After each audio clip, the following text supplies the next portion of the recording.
मोदी और योगी सरकार विपक्ष की आवाज को कुचलने के लिए कितने किस्म के पैंतरे आजमाती है, इसका एक नमूना शुक्रवार शाम को फिर देखने को मिला। इस बार निशाने पर है समाजवादी पार्टी के प्रमुख अखिलेश यादव, जिनका लाखों फॉलोअर्स वाला फेसबुक अकाउंट शुक्रवार शाम से ब्लॉक कर दिया गया है और सरकार इसके लिए फेसबुक को जिम्मेदार बता रही है, जबकि समाजवादी पार्टी के नेताओं ने इसके लिए बीजेपी पर दमनकारी होने का आरोप लगाया है। तो क्या है पूरा मामला, जानने के लिए देखिए ये रिपोर्ट। समाजवादी पार्टी के अध्यक्ष और यूपी के पूर्व सीएम अखिलेश यादव का आधिकारिक फेसबुक अकाउंट शुक्रवार शाम को ब्लॉक कर दिया गया, जिसके बाद सियासी हलचल मच गई है।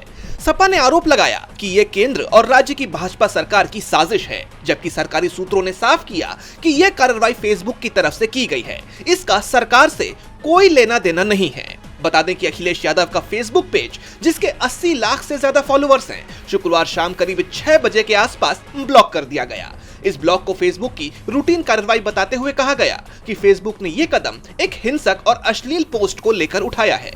फेसबुक की यह कार्रवाई प्लेटफॉर्म की अपनी नीतियों के तहत की गई है। हालांकि ये सब जानते हैं कि अखिलेश यादव का ये पेज अक्सर सरकार की नीतियों की आलोचना करने, कार्यकर्ताओं से जुड़ने और सपा के कार्यक्रमों की जानकारी साझा करने के लिए इस्तेमाल किया जाता था। अखिलेश यादव योगी और मोदी सरकार की नीतियों की अक्सर आलोचनात्मक समीक्षा करते हैं। उनका दावा है कि अगले चुनाव में पीडीए के कारण इंडिया गठबंधन सत्ता में आएगा और बीजेपी के हाथों से सत्ता चली जाएगी।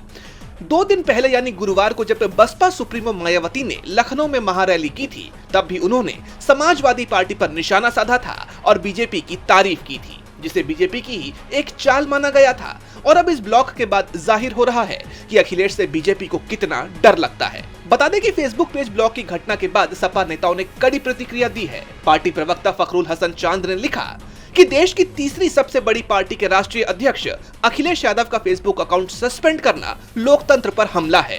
भाजपा सरकार ने अघोषित इमरजेंसी लगा दी है, जहां हर विरोधी आवाज को दबाया जा रहा है, लेकिन समाजवादी पार्टी जनता विरोधी नीतियों के खिलाफ अपनी लड़ाई जारी रखेगी। फेसबुक की ओर से इस कार्रवाई पर आधिकारिक बयान का इंतजार है, जबकि सरकार ने दोहराया कि यह प्लेटफॉर्म की आंतरिक नीति के तहत लिया गया फैसला है, किसी सरकारी एजेंसी का इसमें कोई हस्तक्षेप नहीं है।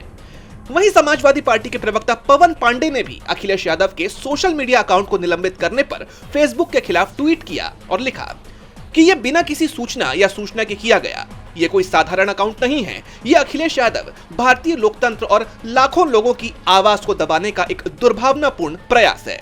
समाजवादी पार्टी के राष्ट्रीय सचिव राजीव राय ने भी इस कृत्य की निंदा करते हुए कहा कि यह भारत की लोकतांत्रिक व्यवस्था पर आघात है। राय ने एक एक्स पोस्ट में लिखा, फेसबुक द्वारा देश की पार्लियामेंट में तीसरी सबसे बड़ी पार्टी के नेता उत्तर प्रदेश के पूर्व सीएम अखिलेश यादव का अकाउंट ब्लॉक करना न सिर्फ निंदनीय है, बल्कि भारत की लोकतांत्रिक व्यवस्था पर भी चोट है।